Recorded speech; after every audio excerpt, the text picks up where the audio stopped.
और द्वारकाधीश जब बाणासुर को रणभूमि में पराजित करेगा वही अनुरोध को छोड़ा कर ले जाएगा, अन्यथा उसी कारागृह की ठंडी हवा। बाणासुर कामना संग्राम की है, कामना संग्राम की है तो सामने आओ, वीर बनते हो तो फिर वीरता दिखाओ। तैयार हो जा।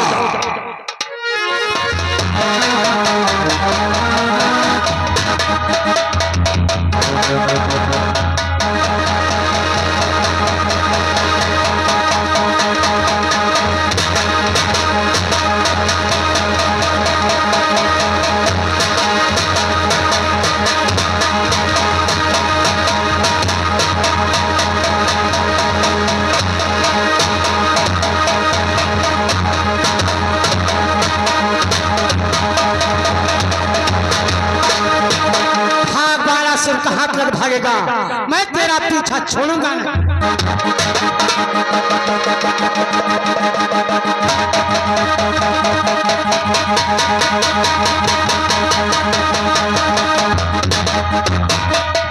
ओम नमः शिवाय, ओम नमः शिवाय, ओम नमः शिवाय, ओम नमः शिवाय, ओम नमः शिवाय, ओम नमः शिवाय।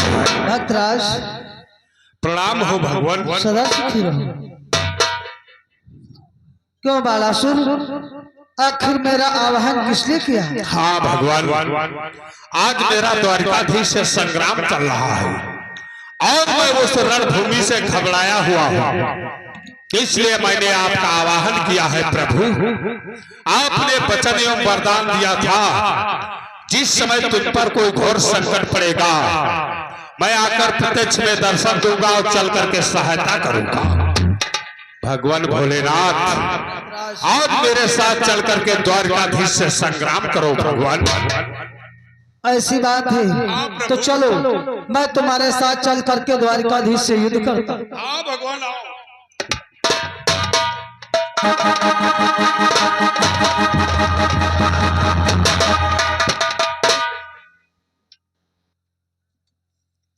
कैलाश निवासी भोलेनाथ के चरण कमलों में द्वारकाधीश कन्हैया का प्रणाम स्वीकार हो। जन जन का कल्याण करने वाले द्वारकाधीश के चरणों में मेरा प्रणाम स्वीकार। ये क्या भोलेनाथ प्रणाम, द्वारकाधीश प्रणाम। अरे भोले बाबा, भोले बाबा, भोले शंकर, भोले शंकर, भोले शंकर।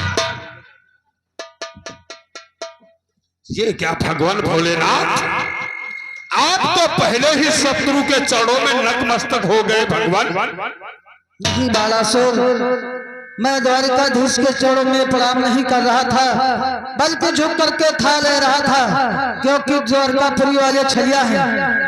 मैं था ले रहा था। ऐसा तो नहीं कोई अस्त्र लेकर के आए हो जो छोड़ दे हमें, तुम्हें जला करके भस्म कर दे। धन्य हो भगवान, धन्य हो भगवान भोलेनाथ। तुम घबराओ नहीं, ये धनुष बाण मुझे दो और मेरा ये संहारक त्रिशूल संभालो। जितनी द्वारकाधीश की सेना है सभी का संहार कर दो। जैसी आज्ञा प्रभु।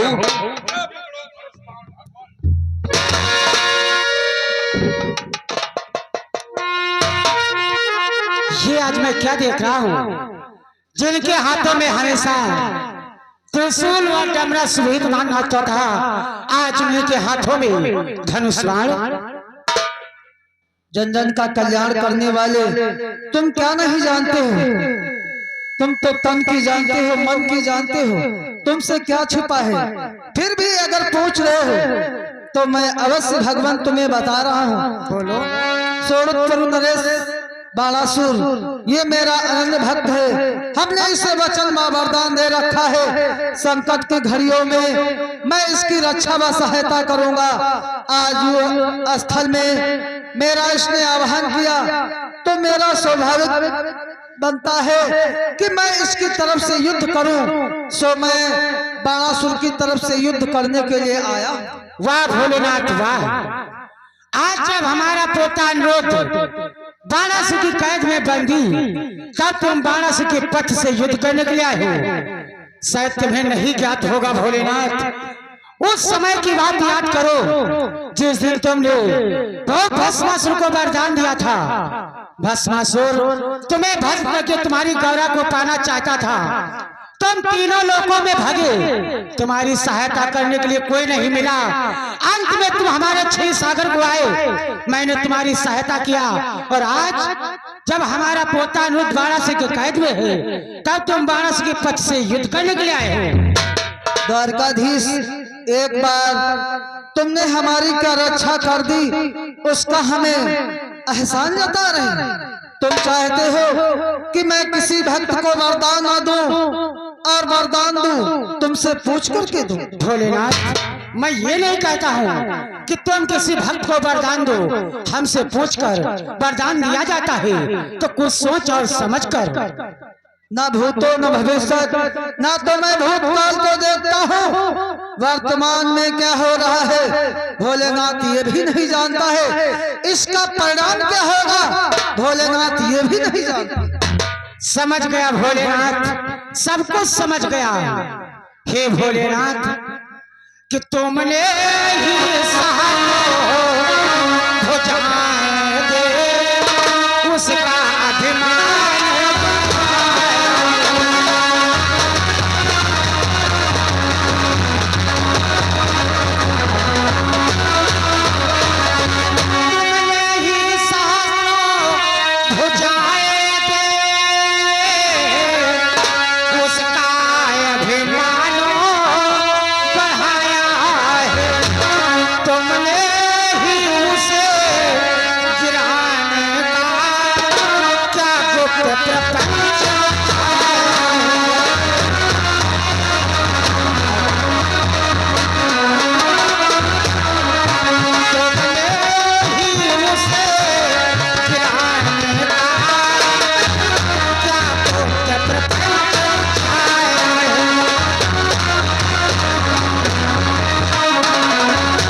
भुजाएं दे उसका अभिमान,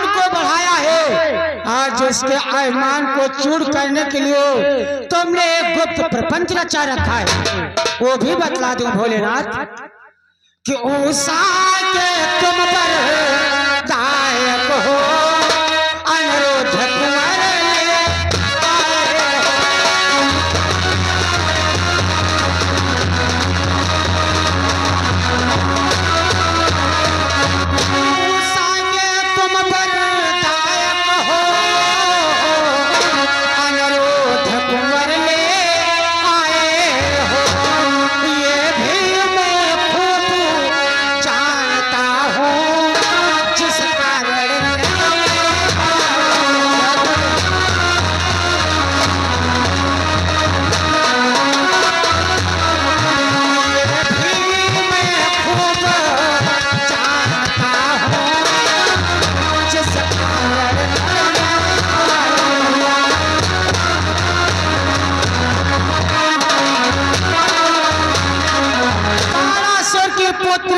को वरदान देने वाले तुम ही हो।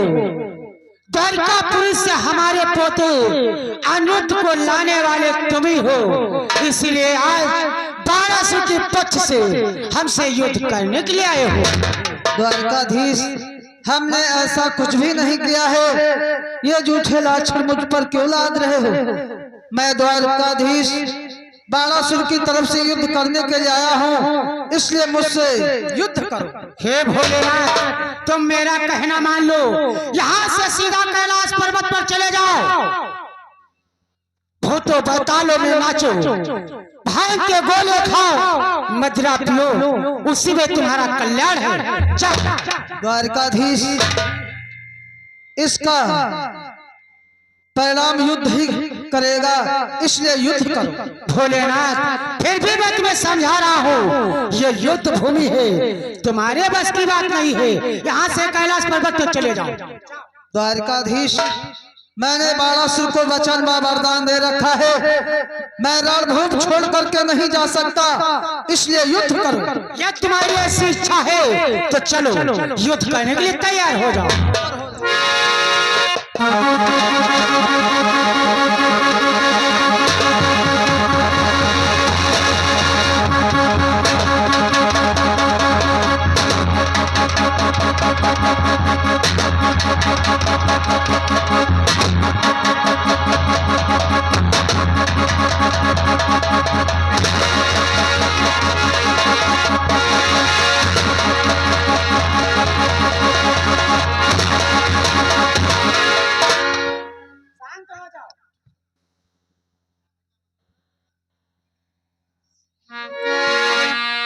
द्वारिकाधीश आखिर क्यों ठहर गए? युद्ध करो।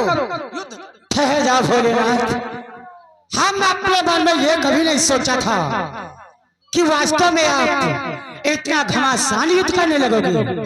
हे भोलेनाथ, यदि हमारा तुम्हारा इसी प्रकार से युद्ध होता रहा तो युद्ध कभी बंद नहीं होता, और जब युद्ध नहीं बंद होगा तो इस पृथ्वी का विनाश हो जाएगा। हो जाने दो सृष्टि का विनाश, संहार करता शंकर यही चाहता है। भोलेनाथ, आप संहार करता है, मैं सृष्टि का पालन करता हूँ, मैं सृष्टि का विनाश होते हुए नहीं देख सकता हूँ।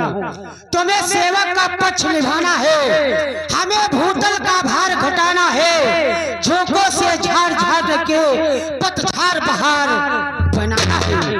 मैं पृथ्वी का विनाश होते हुए नहीं देख सकता हूँ। और फिर भोलेनाथ, जब हमारा तुम्हारा युद्ध नहीं बंद होगा तो उस बाणासुर की खोजलाहट का क्या होगा? ओह, मैं तो ये भूल ही गया था कि मैंने बाणासुर को वचन व वरदान दे रखा है, उसके अहंकार को भी नष्ट करना है। इसलिए द्वारिकाधीश, उस बाणासुर के बारे में सोचो, आखिर हम उसके अहंकार को कैसे नष्ट करें। इसीलिए मैं कहता हूँ भांग के गोले थोड़ा कम कम हे भोलेनाथ, हमारे गांजा भांग की है करते हो, अब भी हमारा क्रोध गया नहीं बल्कि जागृत हो जाएगा। भोलेनाथ, कि इसलिए खुशी से समर रचो, ये लीला पूरी